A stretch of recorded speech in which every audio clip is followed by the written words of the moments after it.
आज की कहानी है विश्व युद्ध के साए में खिली एक प्रेम कहानी। द्वितीय विश्व युद्ध के दौरान बमबारी और लड़ाकू विमानों के शोर के बीच एक प्रेम कहानी ने जन्म लिया।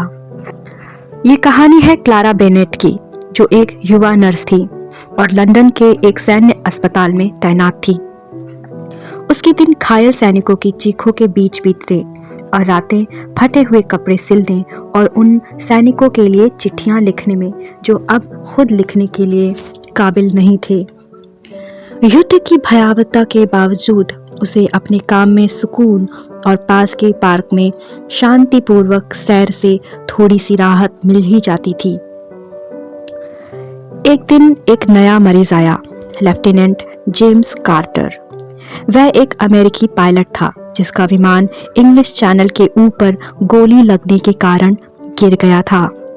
उसकी चोटें काफी गंभीर थी लेकिन जानलेवा नहीं थी। क्लारा को उसकी देखभाल की जिम्मेदारी दी गई।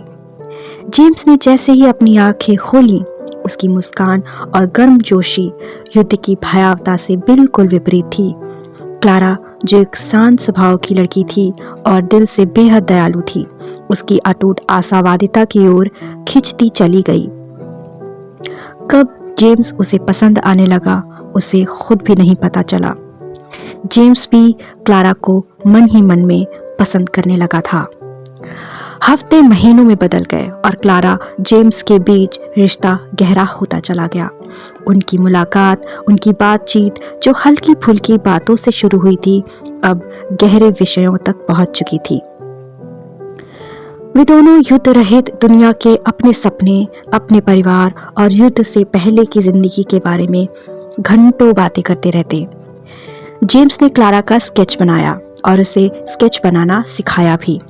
कागज के छोटे छोटे टुकड़ों पर वह युद्ध के बीच भी दुनिया की खूबसूरती को दिखाने की कोशिश करता रहता।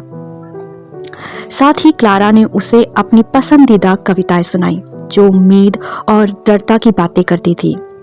वे दोनों बहुत आशावादी थे और उनका रिश्ता इसी आशावादी स्वभाव के कारण शायद जुड़ गया था और दोनों के दिल आपस में बंध गए थे। उनके बीच का गहरा रिश्ता ज़्यादा दिनों तक नहीं रह पाया क्योंकि उनके प्रेम में युद्ध की सच्चाई हमेशा मंडराती रही। फिर आया 1944 का बसंत ऋतु।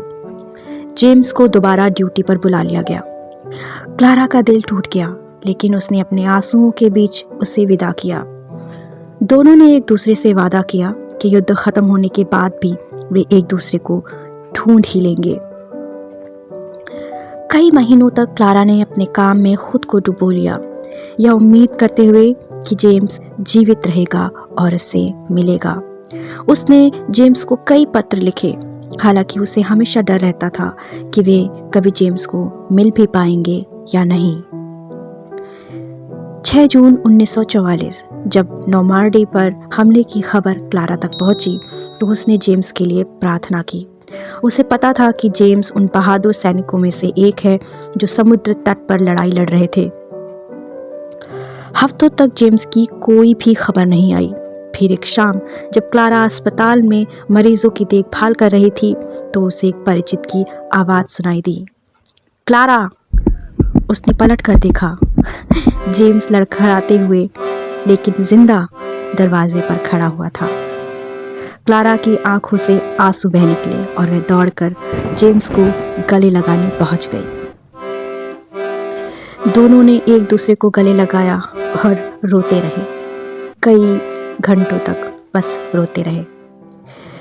जेम्स ने युद्ध के अंत के करीब एक दिन उसी पुराने ओक के पेड़ के नीचे क्लारा को शादी के लिए प्रपोज किया, जहां उन्होंने कई बातें साझा की थी। उसने कहा, अगर इस युद्ध ने मुझे कुछ सिखाया है क्लारा, तो वह यह है कि ज़िंदगी बहुत छोटी है किसी का इंतज़ार करने के लिए।